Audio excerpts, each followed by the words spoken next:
Welcome to Avoidant Decoded. If you're someone searching for clarity instead of confusion and truth instead of false hope, you're exactly where you need to be. If you believe love shouldn't cost you your self-respect, consider becoming a member of this channel because here we don't chase validation, we understand it. Before we go any further, I want to be completely honest with you because the title of this video probably speaks to a very specific kind of hope, the quiet kind. The kind that still wonders if there's some perfect way to act, speak, or show up that will finally make the avoidant in your life stop pulling away and choose love without fear. I understand that feeling deeply. I've heard that question again and again, and it's one of the most human desires there is, to believe that connection can still be reached if you just do things right. But I need to tell you something up front. This is not going to be a guide on how to outplay someone emotionally or trick them into loving you. It's not a strategy for breaking through an avoidant's defenses by saying the right things or feeding their ego in a calculated way, because the reality is, people who try to figure out an avoidant like that often end up drained. They become so focused on managing the other person's reactions that they slowly lose stability within themselves. Over time, it doesn't create closeness, it creates confusion and emotional exhaustion. You deserve more than strategies. You deserve clarity. So instead of teaching you how to manipulate an avoidant, I want to show you something deeper. I want to explore why the one thing that truly impacts them is also the one thing you cannot fake or force. It has to come from something real inside you. Anything artificial eventually falls apart, especially with someone whose entire system is built to detect emotional risk, vulnerability, and dependence. At the core of an avoidance mindset is a very specific identity. They see themselves as emotionally self-sufficient. In their mind, they are the one who needs less, feels less overwhelmed, and stays more in control when emotions rise. They believe they can detach when necessary and keep functioning without falling apart. This idea becomes a central part of how they protect themselves. Independence for them isn't just a preference, it becomes proof of strength. Proof that they are not fragile. Proof that they are not ruled by emotions the way others seem to be.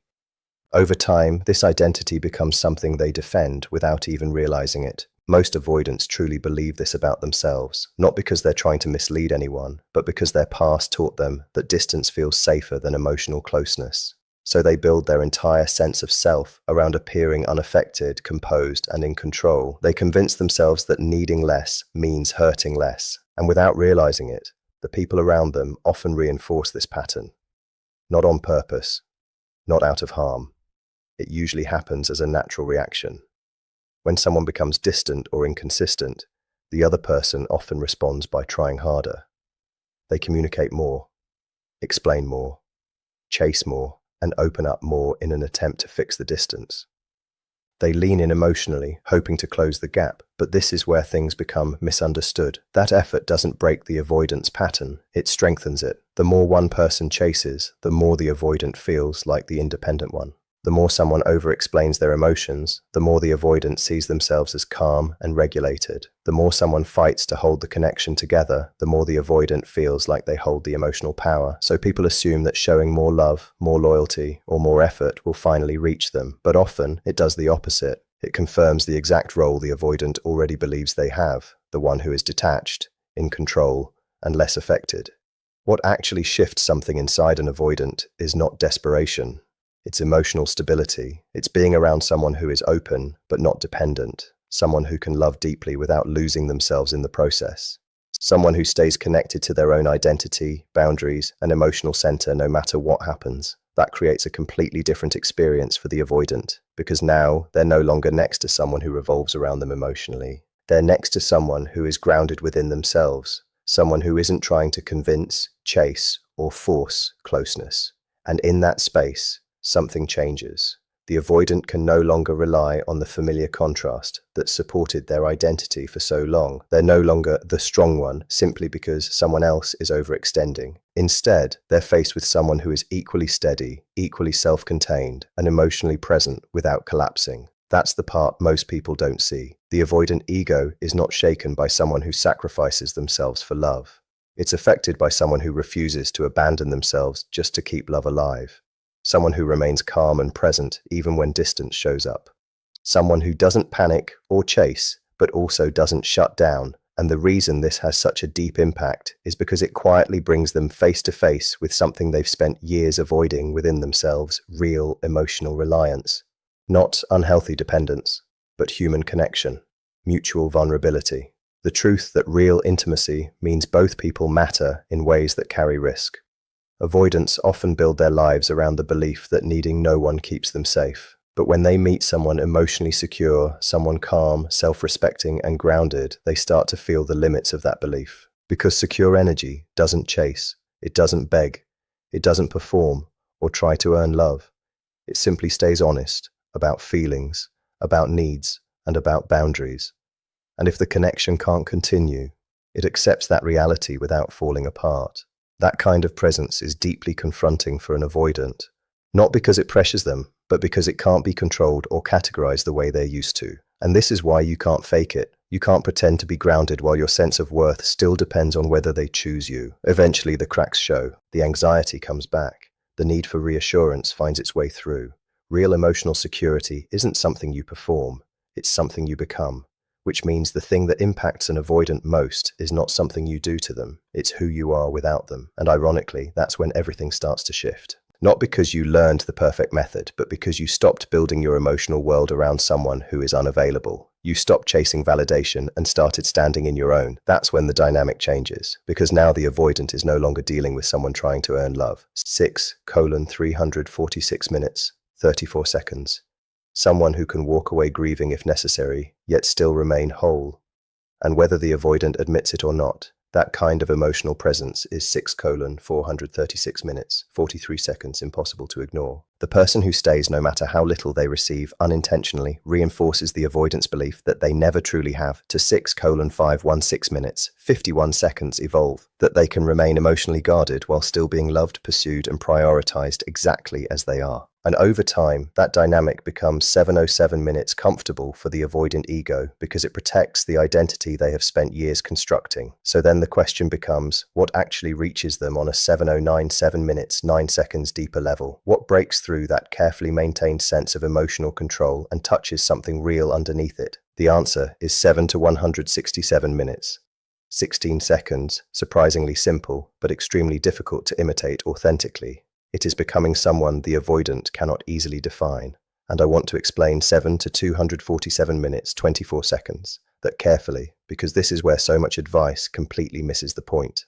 7:287 minutes, 28 seconds. Most conversations around avoidance focus almost entirely on external behavior. What text to send, what not to. 7:357 minutes, 35 seconds say, whether to pull away, mirror them, create distance, remain mysterious, or appear less interested.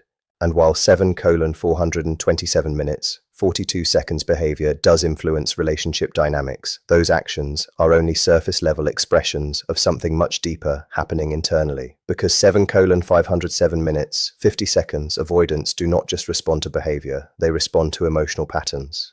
Over the years, most avoidants develop an unconscious system for 7:587 minutes, 58 seconds, organizing the people they encounter. A kind of emotional framework shaped by past relationships, disappointments, attachment wounds, and repeated 8:068 minutes, 6 seconds experiences with closeness. Without realizing it, they begin categorizing people very quickly. The person who becomes emotionally attached too fast, 8:148 minutes, 14 seconds gets placed into one category. The person who is detached in the same way they are goes into another.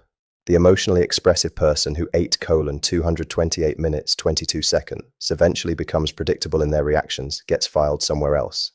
The highly nurturing person who slowly starts abandoning their own needs to 8:308 minutes, 30 seconds, preserve connection enters another category entirely. And usually the avoidant becomes very skilled at recognizing these familiar emotional 8:388 minutes, 38 second structures. They know how to navigate them because they have seen them before. 8:428 minutes, 42 seconds. They understand where the emotional pressure points are likely to appear. 8:458 minutes, 45 seconds. They understand who will chase, who will retreat, who will overgive, who will tolerate inconsistency, and who will eventually demand more intimacy than 8:538 minutes, 53 seconds they feel prepared to sustain. But occasionally they encounter someone who does not fit anywhere inside that internal system, and that is where 9:019 minutes, 1 second something shifts. Because what genuinely unsettles the avoidant ego is not intensity, it is contradiction. a kind 9:089 minutes, 8 seconds of emotional balance they cannot easily interpret. Someone who is emotionally deep yet not emotionally dependent. 9:159 minutes, 15 seconds. Someone warm, affectionate, and fully capable of intimacy while still remaining completely grounded within themselves. Someone who sees the 9:229 minutes, 22 seconds avoidant clearly. Not just the attractive qualities, but also the defenses, the distancing patterns, the fear, the emotional inconsistencies, and 9:329 minutes, 32 seconds, the hidden insecurity beneath the independence, and yet does not panic, chase, rescue, or attempt to fix them. 9:399 minutes, 39 seconds. That combination becomes psychologically disorienting for the avoidant because it does not resemble the dynamics they are used to controlling. Most people respond 9:489 minutes, 48 seconds to avoidant behavior in predictable ways. They either over-pursue or emotionally shut down themselves. They become hypervigilant, reactive, overly accommodating, or emotionally withdrawn. 9:599 minutes, 59 seconds. But a secure and self-possessed person responds differently. They remain emotionally available without becoming emotionally consumed. They are capable 10:06 minutes, 6 seconds of closeness, but they are not willing to lose themselves in order to maintain it. They can love without surrendering their self-respect, and that creates 10:1410 minutes, 14 seconds, something the avoidant ego struggles to process, because it removes the familiar hierarchy the avoidant unconsciously relies on. For many avoidants, emotional 10:2210 minutes, 22 seconds power has always been connected to needing less. The less emotionally affected person feels safer, more in control, more protected, more capable of 10:3110 minutes, 31 seconds, leaving before being hurt. But when they meet someone who is emotionally open without appearing emotionally dependent, that hierarchy begins to collapse 10:3910 minutes, 39 seconds, because suddenly the avoidant cannot reassure themselves with the usual internal comparison. This person is not begging for reassurance. They are not 10:4710 minutes, 47 seconds, trying to force closeness. They are not losing emotional balance every time distance appears. They are not centering their entire self-worth around whether 10:5510 minutes, 55 seconds the avoidant stays or leaves. And for perhaps the first time, the avoidant encounters someone whose emotional stability does not revolve around 11:0211 minutes, 2 seconds, gaining approval from them. That is what becomes unforgettable. Not manipulation, not emotional games, not strategic 11:1011 minutes, 10 seconds silence, but emotional wholeness. A person who is fully capable of connection while remaining fully connected to themselves. And the avoidant ego does not know where to 11:1811 minutes, 18 seconds place that kind of person, because they violate every familiar pattern the avoidant has learned to expect. The avoidant expects emotional closeness to eventually become emotional dependence. 11:2911 minutes, 29 seconds. They expect warmth to slowly turn into pressure. They expect understanding to become enabling. They expect patience to become self-sacrifice. But when someone 11:3811 minutes, 38 seconds remains emotionally grounded while still being deeply compassionate, the avoidance internal system cannot process it through the usual lens, because this 11:4611 minutes, 46 seconds person does not seem emotionally weaker for loving deeply. They do not seem less powerful for caring. They do not seem consumed by the relationship, and that is 11:5411 minutes, 54 seconds deeply confronting to the avoidant identity, because it quietly challenges one of their oldest unconscious assumptions that emotional distance is 12:0212 minutes, 2 seconds, what creates strength. For perhaps the first time, they are witnessing someone who possesses both intimacy and self-containment simultaneously. Someone 12:1112 minutes, 11 seconds, capable of vulnerability without losing emotional structure. Someone capable of attachment without desperation. Someone capable of walking away if necessary. 12:1912 minutes, 19 seconds, not out of pride or emotional coldness, but because their identity does not collapse in the absence of another person's validation. That kind of 12:2712 minutes, 27 seconds, presence changes the emotional atmosphere completely, because now the avoidant is no longer relating to someone they can predict through familiar attachment patterns. They are 12:3612 minutes, 36 seconds, standing in front of something emotionally unfamiliar, something that cannot be easily controlled through distance, inconsistency, or withdrawal. 12:43, 12 minutes, 43 seconds, and when the avoidant encounters someone they cannot categorize, the ego loses its usual footing. The old belief system, I need less, therefore I hold 12 minutes, 52 seconds more power, suddenly stops working because this person does not appear to need more at all. And that is the part that completely unsettles the avoidance 13:0013 minutes internal framework. Because now they are standing in front of someone who seems to carry the same level of independence they value so highly, yet without the 13:0813 minutes, 8 seconds emotional shutdown that usually accompanies it. This person does not appear clingy, emotionally chaotic, or desperate for reassurance. But at the 13:1613 minutes, 16 seconds same time, they are deeply warm, present, open-hearted, emotionally available in a way the avoidant rarely encounters. To the avoidant, that 13:2513 minutes, 25 seconds combination feels almost impossible to understand because in their experience, people are usually one or the other, either emotionally expressive, but 13:3313 minutes, they're experiencing someone who can offer it without losing themselves, someone who values connection but doesn't depend on it to feel whole, someone who can accept loss, feel the pain of it, and still remain emotionally intact, has a kind of presence that quietly stands out. Whether an avoidant person admits it or not, that energy is hard to overlook. On the other hand, when someone stays no matter how little they receive, it can unintentionally confirm the avoidant's belief that they don't really need to grow. It sends the message that they can keep their emotional walls up and still be loved, chased, and prioritized exactly as they are. Over time, that pattern becomes comfortable for them because it protects the identity they've built for years. So the real question is, what actually reaches them beneath all of that? What gets past the surface and touches something deeper? The answer sounds simple, but it's incredibly difficult to embody in a real and genuine way. It comes down to becoming someone they can't easily figure out or categorize. And that's where most advice gets it wrong. A lot of people focus on outward behavior, what to text, what not to say, whether to pull back, mirror them, act distant, or seem less interested. Those things can influence dynamics, but they're only surface level. Avoidant people don't just react to actions, they respond to emotional patterns. Over time, they develop an internal system for sorting the people they meet.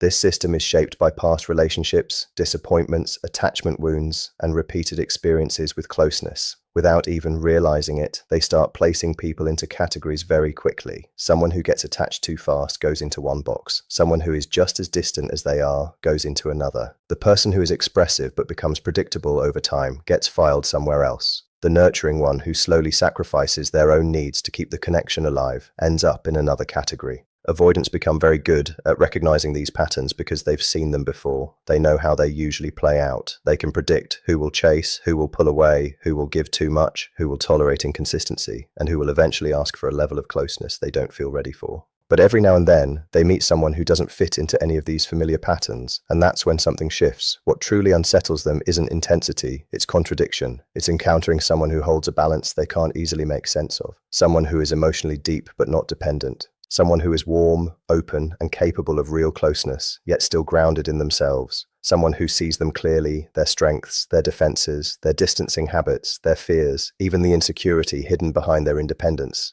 and still doesn't panic, chase, or try to fix them. That combination can feel disorienting because it doesn't match anything they're used to managing. Most people respond to avoidant behavior in predictable ways. They either pursue harder or shut down themselves. They become reactive, overly accommodating, anxious, or withdrawn. But a secure, self-assured person moves differently. They stay emotionally present without losing themselves. They can connect deeply, but they won't abandon their own needs to keep the relationship. They're capable of love without sacrificing their self-respect. And that changes the entire dynamic because it removes the invisible structure the avoidant is used to relying on.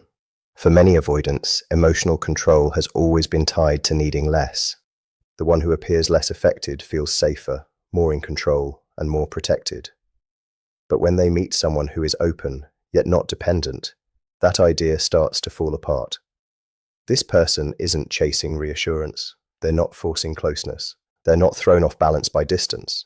Their sense of worth isn't built around whether the avoidant stays or leaves. For maybe the first time, the avoidant is faced with someone whose stability doesn't revolve around them, and that's what leaves a lasting impression. It's not games, silence, or strategy, it's emotional wholeness. A person who can connect deeply while still staying connected to themselves. That kind of presence doesn't fit into the avoidant's usual framework. It challenges everything they've come to expect. They often assume that closeness will eventually turn into dependence, that warmth will become pressure, that understanding will lead to enabling, and that patience will turn into self-sacrifice. But when someone remains steady, compassionate, and grounded, those assumptions no longer hold. This person doesn't seem weaker for loving deeply. They don't lose power by caring. They're not consumed by the relationship. And that can feel confronting because it quietly challenges the belief that distance equals strength. Now, the avoidant is seeing something different, someone who can be vulnerable without losing themselves, attached without being desperate, and willing to walk away if needed. Not out of coldness, but because their identity doesn't depend on someone else's validation. That kind of energy changes everything. The avoidant is no longer dealing with someone they can predict or control through distance or inconsistency. They're faced with something unfamiliar, something steady, balanced, and self-contained. And when they can't place someone into a category, their usual sense of control starts to slip. The old belief, if I need less, I have more power, stops working. Because now they're in front of someone who doesn't seem to need more at all. The only thing that truly reaches an avoidant is not pursuit, not distance, and not performance. It is your genuine wholeness. When you stop trying to be chosen and start standing fully in who you are, without losing yourself in the process, the entire dynamic transforms. Because real power isn't in making someone love you.